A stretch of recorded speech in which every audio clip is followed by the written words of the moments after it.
Bom dia, boa tarde, boa noite, amigo, amiga. Que bom que você está aqui conosco mais uma vez. Nós estamos agora já quase terminando este trimestre, mais uma lição mais próxima. Dessa vez com a lição de número 11, como nós comentamos na semana passada. Agora olhando para um aspecto mais celestial das coisas. Enquanto nas últimas lições nós focamos muito em nós como seres humanos, hoje nós vamos nos adentrar um pouquinho, nos aventurar nessas informações que a Bíblia nos traz. Porque como vimos, muitas das coisas que nós achamos que sabemos, não sabemos e muitas não foram reveladas propositalmente. Ainda não é tempo. Mas o que a Bíblia nos fala sobre Deus? O que Deus... essa questão, o que Deus poderia ter feito? Será que Ele dá o seu máximo? Será que Deus se retrai? Enfim, falaremos mais sobre isso agora. Para fazer isso, estamos aqui com a Amilcar, lá da Morada do Sol. Amilcar, por favor, manda um oi pro pessoal que nos escuta. É um grande prazer estar aqui mais uma vez e Deus abençoe vocês. Amém. E meu pai, professor Celso, manda um oi pro pessoal de casa também. Saudações a todos e o nosso desejo de que o estudo seja bastante revelador para nós compreendermos melhor a ação de Deus ao longo desses milênios aí pela nossa salvação. Amém. Bom, para a gente começar então, vou pedir, você mesmo pode fazer uma oração, pai, pedindo a presença do Espírito Santo. Aqueles que estão em casa, se puder, feche seus olhos, se não puder, apenas acompanhe conosco para que a gente possa iniciar esse estudo então. Senhor nosso Deus, nosso Criador, nós invocamos mais uma vez a Tua presença neste estudo através do Teu Santo Espírito Amém. E dos Teus anjos, para que possamos adentrar com respeito, humildade, esse tema tão delicado que é a divindade. Ao estudarmos a Tua ação para nos salvar, que nós possamos compreender o tudo que Tens feito e o quanto ainda nós somos devedores nessa relação recíproca que nos conduz à possibilidade da vida eterna. Esteja, Senhor, em cada lar que assistir este vídeo, que ouvir este vídeo, da mesma forma que esteve aqui conosco, que está aqui conosco, para que a Tua palavra seja transformadora. É o que te pedimos no nome do Senhor Jesus. Amém. Amém. Bom, para que a gente possa começar, né, queria fazer uma ressalva e um lembrete aqui.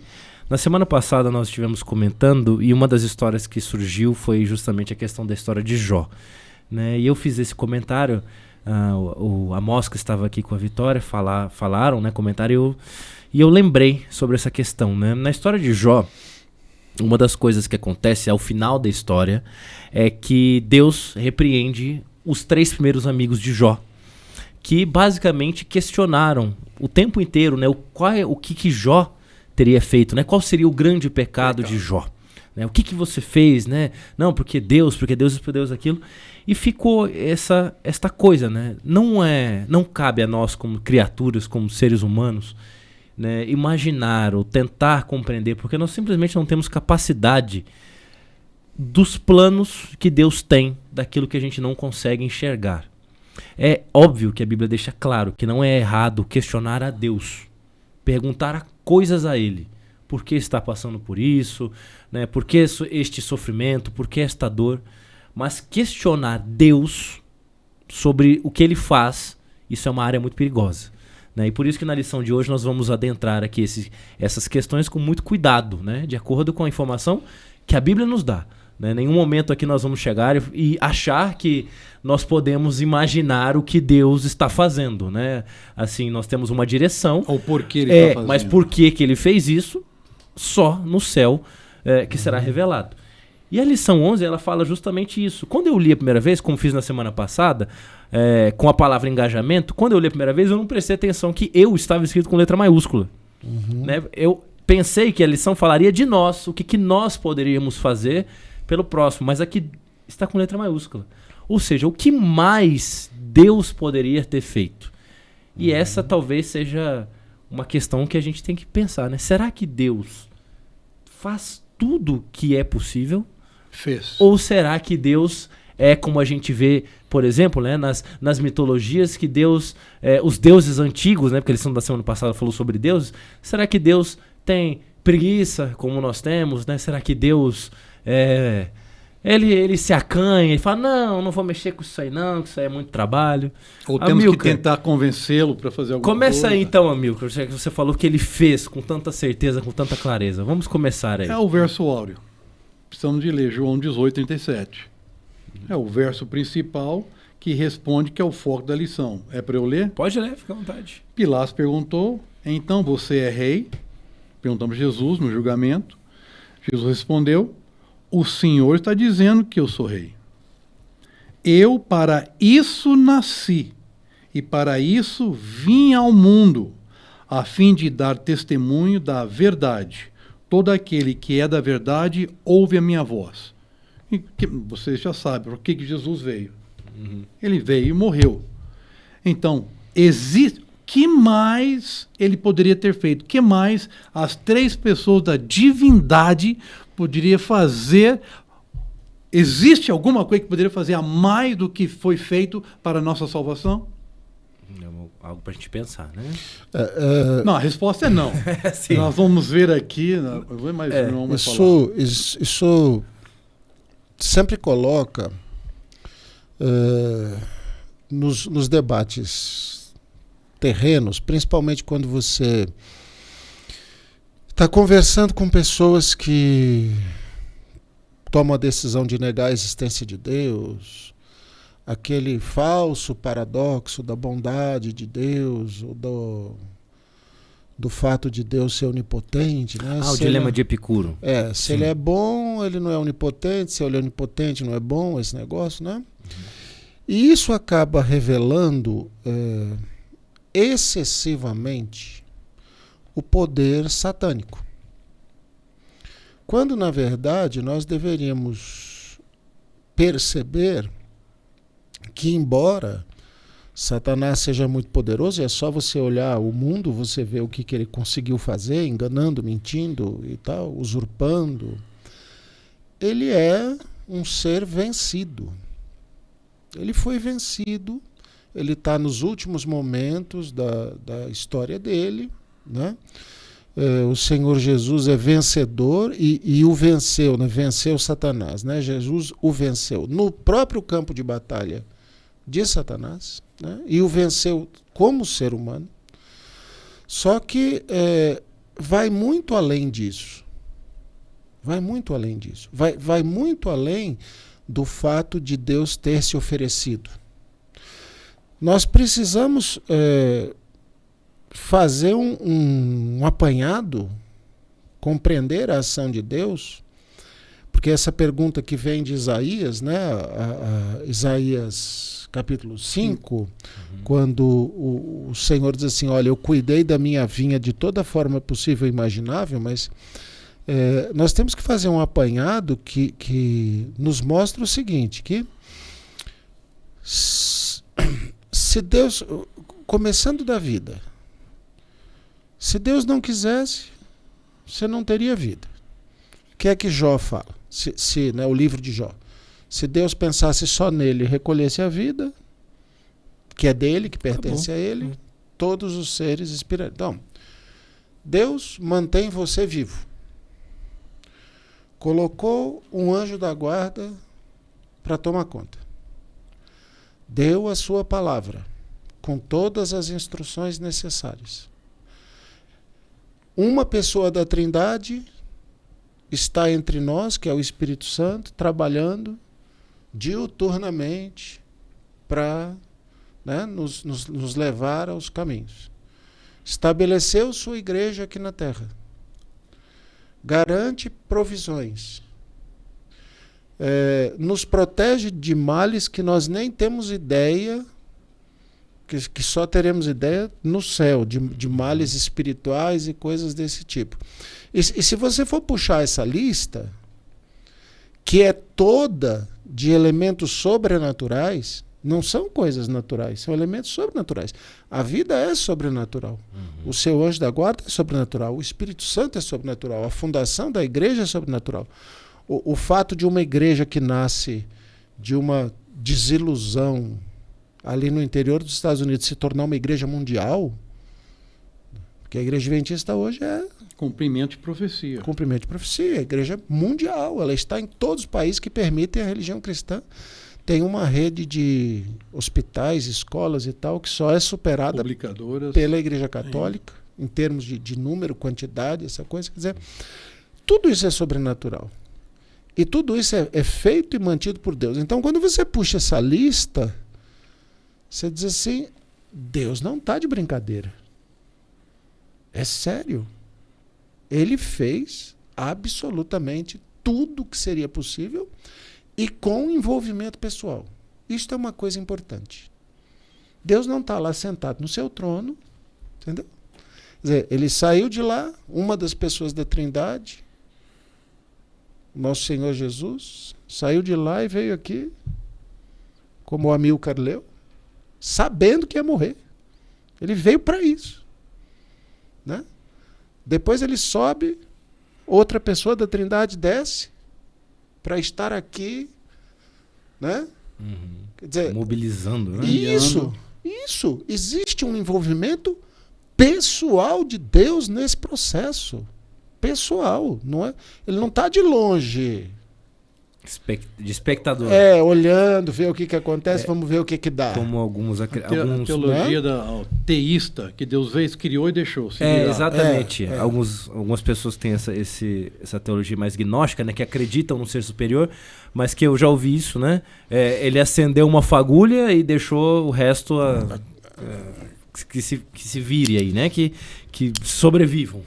Fique aí. Então a gente precisa puxar essa lista na vida da gente, né? Como diz o hino do nosso cenário, né? O antigo hino, né? Conta as bênçãos. Pega um caderninho aí e sai contando o que Deus já fez para você e o que Ele faz diariamente, desde te manter vivo até garantir para você uma possibilidade de salvação, e você vai ver que essa lista é praticamente infinita. Né? E isso é dia e noite, né? Sempre, desde Adão até agora, atuando para garantir a salvação das pessoas. Então, sim, Deus está envolvido. E está envolvido pessoalmente e de forma séria, para valer. Não tem brincadeira. Sim. Né? Milcar, a parte do domingo você já comentou um pouco, que é a questão de Cristo vencedor. Né? Ele tinha uma missão e ele cumpriu esta missão. Deixou claro esta missão. A parte de domingo, perdão, né? A parte de segunda-feira ela começa falando justamente sobre isso, antes da gente entrar em Isaías 5.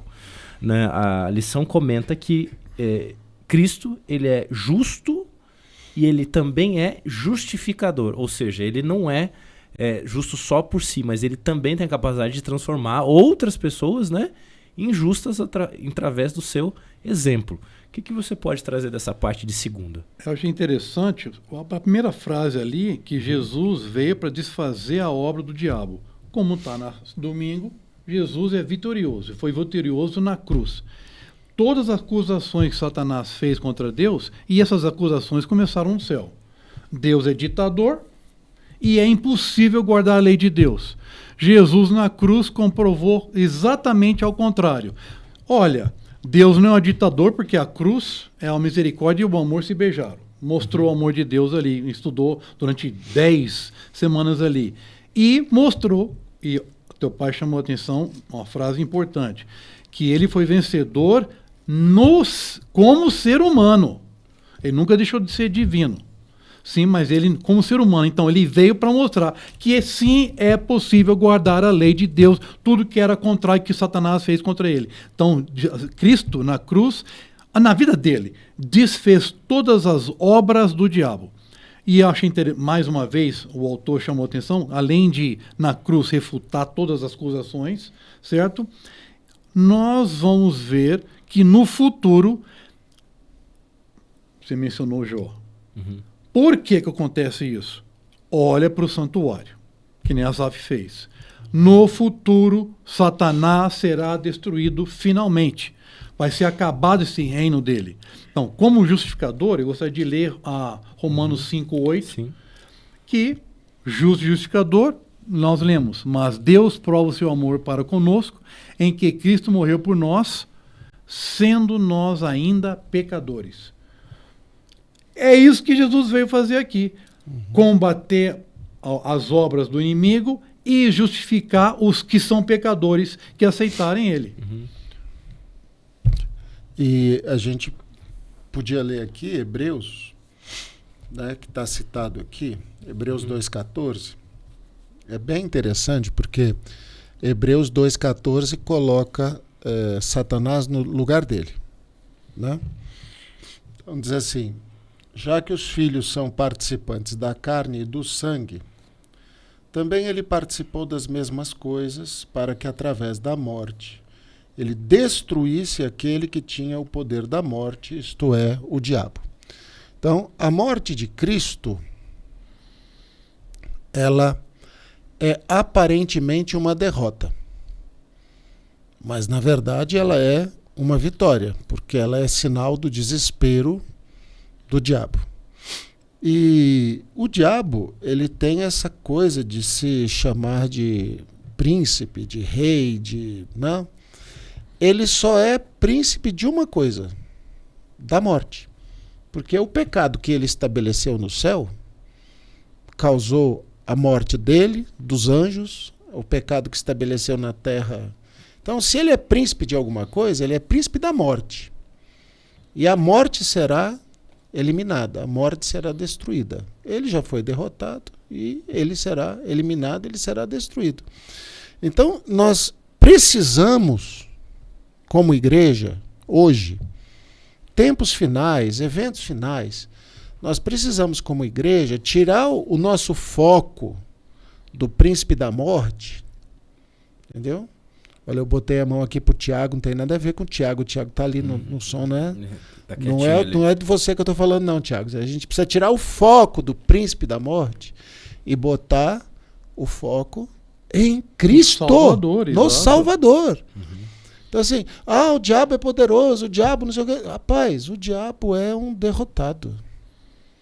O diabo é um derrotado. Bota os seus olhos em Cristo Jesus. Porque é por meio de Cristo que você será justificado, e é por meio de Cristo que a igreja será vitoriosa, e é por meio de Cristo que a redenção se realiza. E esquece o diabo lá. Posso ler um trechinho do Dia das Nações? Está na tua lição segunda-feira, espetacular. Complementando. Satanás viu que estava desmascarado. Aonde? Na cruz. Mas desmascarado para onde? O mundo está pecando até agora, mais 2000 anos depois, foi mascarado perante o céu. Nós vamos estudar daqui a pouco, mais alguns dias para frente ali, qual foi a impossibilidade de Deus, o que ele não podia fazer moralmente, que Satanás, com as armas que Satanás podia usar, e ele não podia usar. Então, eu quero continuar. Então, Satanás viu que estava desmascarado. Sua administração foi exposta perante os anjos não caídos e o universo celestial. Havia se revelado um assassino derramando o sangue do Filho de Deus. Satanás perdeu completamente a simpatia dos seres celestiais. Isso aqui é para ajudar os nossos ouvintes a entender um pouco do grande conflito. Porque quem está enxergando só Jó, ou as nossas dificuldades, as nossas aflições, por que Deus, se é de amor, de justiça, é compatível, é incompatível? Olha, nós estamos muito maior, estamos estudando há 10 semanas isso aqui. É o grande conflito, não é só esse mundo. E como ela vai chamar atenção no grande conflito, aqui é só um palco. Aqui está acontecendo alguma coisa. A gente não está sabendo o que está acontecendo por todo o universo. Na cruz foi desmascarado Satanás, e o que Jesus fez na cruz foi realmente, olha, o amor. Ele não poderia usar outra coisa, porque não é que ele não poderia, mas no caráter dele. Eu não vou forçar, não vou mentir, não vou obrigar, etc., como Satanás fez e continua manipulando até agora. Na cruz ficou demonstrado, patente para o universo. Puxa, todas as acusações de Satanás lá no começo caíram por terra, todas. Então, o universo inteiro, todos os mundos criados, os anjos não caídos, todos perceberam com horror o engano, que eles inclusive foram enganados nessa jogada aí, porque sempre ficou aquela, desculpa o termo, uma pulga atrás da orelha, pessoal. Dúvida. Será que não tem razão? Será? Né? Exatamente. Foi desmascarado ali. Então, o que mais Deus pode fazer? Então, o grande conflito não é só na Terra, é universal. O trecho é surpreendente, né? Sim. No tempo de Jesus, ainda havia simpatizantes da causa dele no universo. Então, por que Deus destruiu Satanás na hora? Estamos um pouco entendendo um pouquinho o que está acontecendo. Ainda havia simpatizantes. E aí que eles... Não, esse cara é um assassino, rapaz. Só isso que ele é um assassino, ele é o príncipe da morte. Eu pensei, já deve ter acontecido com vocês, quando você às vezes está discutindo com alguém, e aí você a discussão vai se acalorando, e tem uma hora que você fala alguma coisa, e a pessoa faz assim, ela para e fala assim, você fez isso? Você falou isso? Satanás aconteceu exatamente isso. Quando ele viu, ele estava tão irado que ele já tinha matado Jesus, e quando ele olhou pro lado, ele viu que o universo inteiro falou, então você me enganou, né? Desde o começo. Você não passa de um assassino. Foi isso que o universo falou. Você não passa de um assassino. Qual foi o erro do Filho de Deus sobre a terra? Nenhum. E você ainda assim o matou? Pois é. Você não passa de um assassino. Então, ao fazer isso, ao desmascarar para o universo, né, a posição de Satanás, o que acontece? O grande conflito, ele se concentra exclusivamente a partir dali nos eventos finais que vão acontecer. Então agora é uma questão agora para a Terra. Agora os é para seres humanos, exatamente. Está concentrado aqui, porque o universo já está livre. Então agora os eventos finais vão se concentrar aqui. Nós fazemos parte disso e nós precisamos compreender em profundidade qual é o nosso papel. Porque o Senhor já fez o papel dele. Então, já que ele mencionou isso aqui, já foi para o final, agora é o povo, a vindicação do nome de Deus. Mas não é o assunto daqui a pouco. Já. Posso ler um trechinho? Pode, porque depois a gente já vamos para Isaías, senão depois a gente não consegue avançar muito. Exatamente na parte de Isaías ali. Deus poderia ter feito mais? A cruz comprovou o livre-arbítrio. Aí o pessoal acordou, o universo. Para você acordar, descobrir que Satanás era aqui, porque Deus te deu o livre-arbítrio. Mais um trechinho, que eu mencionei, só para acabar esse pensamento aqui. Deus aparentemente age dentro das restrições morais. Que restrição é essa que eu mencionei? Ele não mente. Ele não manipula. Chega mais perto do microfone. Ele não força. Ele não... Entendeu? Satanás faz tudo isso e muito mais lá. Então, Deus... ele está restringido por essa parte, como chama o autor aqui, restrições morais, porque ele não usa baixaria para poder fazer as coisas. Lá, Deus só usa o quê? Qual que é a única arma que Deus usa? Amor. Não, ele é amor. Então a única arma que ele usa é a verdade. Ele só trabalha com a verdade. Satanás usa tudo lá. E... por isso que Deus não destruiu anteriormente, porque tinha que deixar as pessoas cair a ficha. Olha o que está acontecendo. E caiu na cruz. Para usar uma expressão que eu gosto sempre de ressaltar na igreja, né? A Bíblia mostra que Deus é muito educado, né? Ele bate na porta e espera você abrir. Né? Se você abrir, funciona. Se você não abrir, não funciona. Já o diabo... entra pela janela, pelo ralo, arromba a casa, vem, rouba, mata, taca fogo, né? Ele não tem nenhuma restrição. Vou ter que ler mais um textinho que a minha... É exatamente sobre isso aí. O governo de Deus não é baseado na submissão cega, no domínio sem razão. Isso não existe com Deus. Não. Por isso que em Romanos 12, eu quero um culto racional. E continua. Ele apela para o intelecto e para a consciência. Como o senhor mencionou, venham, pois, e vamos discutir a questão. Deus não força a vontade de suas criaturas. Ele não pode aceitar uma homenagem que não seja uma oferta voluntária e inteligente. Uma submissão meramente forçada não permitiria o desenvolvimento da mente e do caráter. Eu não sei se você compreendeu a profundidade disso aqui. Deus não quer robô. Ele quer pessoas inteligentes, pensantes, atuantes e que pode decidir alguma coisa. Isaías 5 vai falar de uma vinha, então. Isso. Né? O que a gente pode tirar desse trechinho? A gente já pode até fazer aqui um certo paralelo, né? Porque o que acontece? Essa passagem de Isaías, ela vai ser repetida depois por Jesus lá no Novo Testamento, quando ele for contar, isso, em Mateus 21, 33 a 39, quando ele for contar a parábola, né, da vinha. O que a gente pode tirar deste trecho? A parábola, a profecia, né, de Isaías, o ensino de Isaías, diz assim, eu estou aqui no verso 4, o que poderia ter sido feito a mais pela minha vinha, que eu não tenha feito por ela? Por que razão, quando eu olhei e ela deveria produzir uvas, ela produziu uvas bravas? A vinha, como nós sabemos, ela é um símbolo para a humanidade, também de forma específica para o povo de Deus. É o cultivo de Deus. Então, às vezes ela aparece especificamente para o povo de Deus, às vezes ela aparece para a humanidade. Aqui estava falando de Israel, mas a gente entende também que se estende para a humanidade. E, como bom lavrador, você cuida das plantas, né? Você tira o mato, você aduba, você poda, você bota água, tudo que você precisa fazer. E o que a pergunta de Deus deixa evidente é que todo o trabalho de lavragem foi feito com perfeição. Mas ainda assim, a vinha não produziu boas uvas, né? Então, o que acontece? Desde o princípio, desde a criação, Deus sempre foi perfeito no seu trato com a humanidade. Por que a humanidade se rebelou? Por que aceitou o pecado? Hoje de manhã eu estava falando sobre isso na igreja.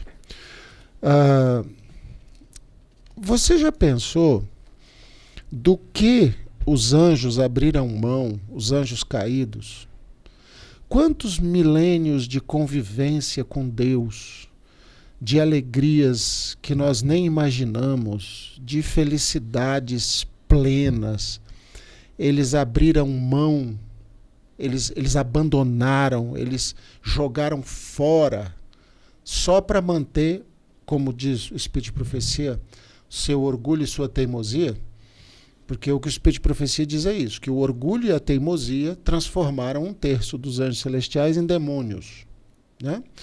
A humanidade, mesma coisa, né? Desde que Eva achou que podia ser Deus, desde que Adão resolveu que ele ia resolver o problema, entendeu? Não, eu vou comer aqui, morre todo mundo, Deus faz outro, tal, né? E nós, insistentemente, né, abrimos mão do convívio da igreja, do convívio dos irmãos, de anos de amor em família, porque somos teimosos e orgulhosos, né? E não aceitamos o trabalho do agricultor na nossa vida, tá? Então, nós lemos a palavra de Deus, saímos e vamos viver do jeito que a gente quer. Nós ouvimos as admoestações, nós ouvimos os sermões, nós ouvimos nós lemos as lições da escola sabatina e fazemos ouvidos mocos, né, como diziam os antigos, fazemos ouvidos de surdo e vamos viver a vida como nós queremos, baseados no nosso orgulho e na nossa teimosia. Então, essa é a parábola da vinha. Né? Deus, o grande agricultor, tem feito por nós tudo, demonstrado seu amor, tentado nos atrair, só que nós, com nosso orgulho, com nossa teimosia, dizemos, não, eu quero viver a vida do meu jeito, quem manda no meu nariz sou eu. Rapaz, mas nem a vida é sua. E você comentou agora você comentou de vida, e o que a gente pode pensar nesse contexto é justamente isso. A gente está disposto, às vezes, a acabar com a vida, a nossa própria, para dizer não a Jesus. Porque em Mateus 21 que você tem é isso. Deus envia 2 vezes mensageiros, os lavradores maus matam os mensageiros 2 vezes, aí ele fala assim, agora eu vou enviar o filho, que aí, pelo menos o filho, né, eles vão respeitar, matam o filho também, para poder fazer e perdem a vida por causa do seu própria. Orgulho. Por causa do seu orgulho. Diga, meu. Parábola de Jesus.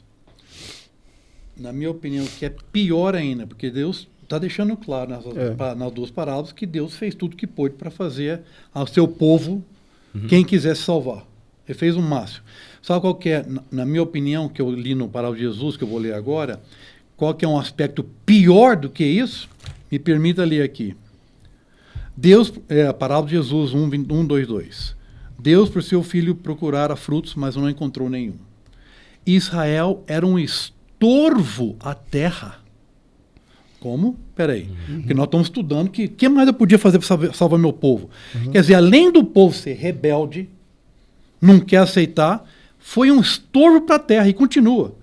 Toda a sua existência era uma maldição, pois ocupava na vinha o lugar que uma árvore frutífera poderia preencher. Privava o mundo das bênçãos que Deus intencionava dar. Deus escolheu Abraão para ser uma bênção para o mundo. O povo de Deus não é escolhido e todo mundo é enxertado para judeu para ser o povo de Deus. Nós somos escolhidos povo de Deus. E continua. Os israelitas representavam mal a Deus perante os povos. Não eram somente inúteis, mas decididamente um empecilho. Sua vida religiosa iludia em alto grau e, em vez de salvação, acarretava ruína. Pessoal, isso é muito pesado. Quer dizer, Deus fez tudo para poder salvar a gente. Você deve ter lido um trecho de profecia já. Deus não traz pessoas muito para a igreja hoje, porque a igreja não está preparada para receber o povo. Porque se as pessoas entrassem na igreja, iam se escandalizar comigo, com você e os demais. Isso é muito triste a gente ouvir. Quer dizer, a gente está metendo o pau no povo de Israel, a vinha, que eles mataram Jesus e tal. De novo, outro texto é Ellen G. White. Irmãos, nós somos pior do que eles. É muito triste isso, ouvir. É chocante ouvir uma coisa dessa. Você imaginar que como um galho enxertado na videira, você pode estar sugando da igreja sem oferecer nenhum fruto em troca. Você pode estar sendo na igreja um empecilho para a salvação de outros. Né? E a gente pode pensar nisso de diversas formas. Tá? Pense, por exemplo, neste ministério. O ministério multimídia aqui. Enquanto alguns dizem, precisamos desse ministério, porque ele leva a palavra a lugares que a gente nem imagina. Outros trabalham contra o ministério para acabar com ele. Sem comentários. Né? Enquanto alguns diziam assim, precisamos ampliar o alcance da igreja na região. Precisamos de mais igrejas. Outros dizem, não, tá bom, quem quiser vem aqui nas igrejas que estão. Entendeu? Então, este conflito ele existe dentro da vinha.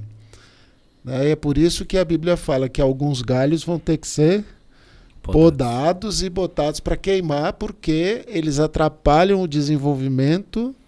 Aguarde a sacudidura que Deus vai dar uma limpada. Exatamente, exatamente. Então, é fundamental, Lucas, que nós façamos uma autoanálise, como diz o apóstolo Pedro, né? Olhe para você mesmo e se você tem essa esperança, purifique-se a si mesmo. Quer dizer, você tem essa esperança, a volta de Cristo, ela está próxima, então preste atenção no que você está fazendo na igreja. Nós mesmos, exatamente. Nós mesmos, porque pode ser que você seja esse estorvo.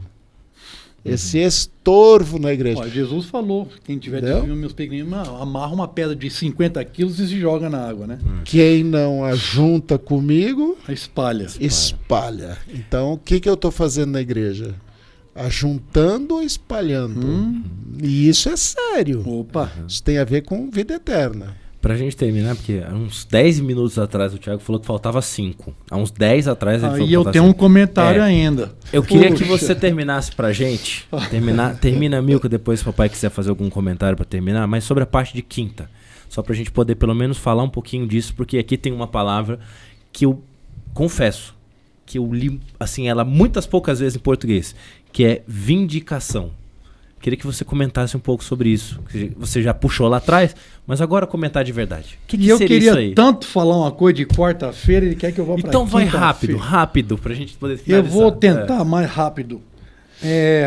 Eu achei o ator inspirado também aqui. Pelo menos iluminado, no mínimo iluminado aqui. Então quero chamar a atenção a 4 pontos que talvez ajude a nós mesmos e os ouvintes aqui. Nós estamos na vinha, né? O que mais Deus poderia ter feito? Então, quais eram as limitações de Deus de novo? O conflito cósmico não poderia ter sido resolvido prematuramente. Ele não poderia resolver antes da cruz. Tá? Pelo exercício do poder divino. Porque muita gente fala, mas se Deus... O senhor acabou de mencionar no começo do nosso estudo aqui, mas se Deus é poderoso, por que que... Já não resolveu. Não resolveu. Então, não poderia, pelo poder dele, resolver prematuramente. Mas exigiria primeiro uma demonstração pública do caráter de Deus na cruz. 2, achei muito importante. Ele pode nos conceder a justificação, ele pôde nos conceder a justificação sem comprometer a sua justiça e seu amor perfeito. Porque senão o pessoal diz assim, mas se Deus me ama assim, por que ele por que eu vou para o inferno? Olha que interessante o outro. Na cruz, o evento da cruz demonstra que Deus fez todo o possível para reduzir e eliminar o mal, mas sem destruir o contexto necessário para que o amor autêntico se desenvolva. Quer dizer, ele fez o máximo que ele pôde sem tirar teu livre-arbítrio. E são conceitos importantes. Mais um, me permita, desculpa. Continuar aqui. Não, pra mim nós temos que pedir desculpa pra ele lá, ó. Sim. Ele tá bravo lá. Mas eu peço desculpa ali. Outro. A liberdade inerente ao amor era tão sagrado. Como você falou, Deus é amor. Ele ama tanto a gente que deu o livre-arbítrio. A liberdade inerente ao amor era tão sagrada que Cristo se dispôs a suportar tudo isso, a morte, para dar para nosso favor. Isso é espetacular. Esses conceitos assim, talvez ajude alguma pessoa a... Por que Deus é tão poderoso? Eu estou passando por isso aqui, não podia... Por que não destruiu antes e tal? Vou lá para a vindicação do nome do caráter de Deus. Posso ler um trechinho? Vai. Ellen G. White, tá bom? Lá no comentário, lá para a página 80. Quem tem a lição do comentário? Professor, achei espetacular. 80. O que eu estou lendo vai ser a ciência do... Não, Atos dos Apóstolos. 3:82. O que sustentaria o Filho de Deus durante sua vida de trabalho e sacrifício? Ele verá o fruto do trabalho de sua alma e ficará satisfeito. Isaías 53. Olhando para a eternidade, ele contemplou a felicidade dos que receberam perdão e vida eterna por intermédio da sua humilhação. Seus ouvidos escutaram os louvores dos remidos, ouviu-os entoando o cântico de Moisés, servo de Deus, e o cântico do Cordeiro. Deus foi justificado no fim. Deus foi justificado, vindicação no nome de Deus. E todo mundo sabe, se você ler 1 Coríntios 4:5, todo joelho vai ajoelhar, até Satanás, o demônio e todos perdidos. E sabe que a palavra vai sair da boca deles, profetizado? Deus é justo. É justo. A gente pode entender isso, Lucas, com um exemplo simples. Pega, por exemplo, uma mãe que perdeu seu esposo e quer que seu filho estude.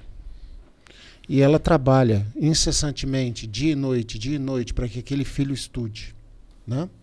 E as pessoas chegam para ela e dizem assim, mas você é boba, você está se matando pelo seu filho, não sei o quê. E ela continua. O dia que o filho se forma, ela vai na formatura, ela olha o filho, ela diz assim, tudo valeu a pena. Está aqui, meu filho. Aí o filho vem e chama, mãe, vem cá. Apresenta a mãe para as pessoas e diz assim, ó, eu virei médico, eu virei advogado, graças a esta mulher que trabalhou dia e noite para que eu pudesse. Então, ela passou por boba vários anos, mas naquele momento fica claro que o que ela fez era grandioso, né? Então, algo assim, claro que infinitamente maior, acontece hoje. Algumas pessoas olham e dizem assim, esse Deus aí, tá aí, não resolve nada, não faz nada. E ainda tal. Fala que eu não posso fazer isso, não posso comer aquilo. Você está nesse caminho aí, aproveita a vida, rapaz. E tal, mas vai chegar um momento, né, em que Deus vai olhar e vai dizer assim, olha, tudo que eu passei por eles, valeu a pena. Eles estão salvos, glorificados. Imagina a alegria de Deus, o pessoal salvo cantando a canção de Moisés, 144 mil, e o do Cordeiro, todo mundo. Do Cordeiro. Já pensou isso que fez Jesus aguentar a cruz? É. Deus foi justificado, foi reivindicado o caráter de Deus. É aquele amor que lá na frente você vai entender, então foi por isso. Amém. Valeu a pena tudo que Cristo passou, valeu a pena tudo que Deus fez, e os frutos estão aí, milhões, porque tem gente que acha que só vai meia dúzia para o céu, como se Deus não tivesse poder. São milhões e milhões, uma multidão incontável ali diante do trono, louvando. Eu vi uma frase na internet, vocês devem ter visto também, que foi comum ali. Eu achei um absurdo Jesus falar que deixou 99 ovelhas no aprisco e foi atrás de um, até que descobri que aquele um era eu. Como não louvar a Deus pelo que ele passou por nós? Exatamente. Termina pra gente o coração, nem vou falar nada, mas já não gastar mais tempo. Santo Deus, louvado seja o seu nome. Amém. Pai, não temos como mais falar. O teu amor nos constrange. Obrigado. Obrigado pelo seu Santo Espírito e Jesus Cristo. Louvado seja o seu nome. Em nome de Jesus agradecemos. Amém. Amém. Para você que nos assiste, muito obrigado pela sua presença. Obrigado por vocês estarem aqui com a gente também. E se você gostou, pedimos que compartilhe esse vídeo com os seus amigos, suas amigas, seus parentes, para que mais pessoas possam ouvir essa mensagem e a palavra de Deus se espalhe o mais rápido possível. Amém. Fique com Deus e que nosso nome permaneça escrito no livro da vida. Tchau, tchau. Amém.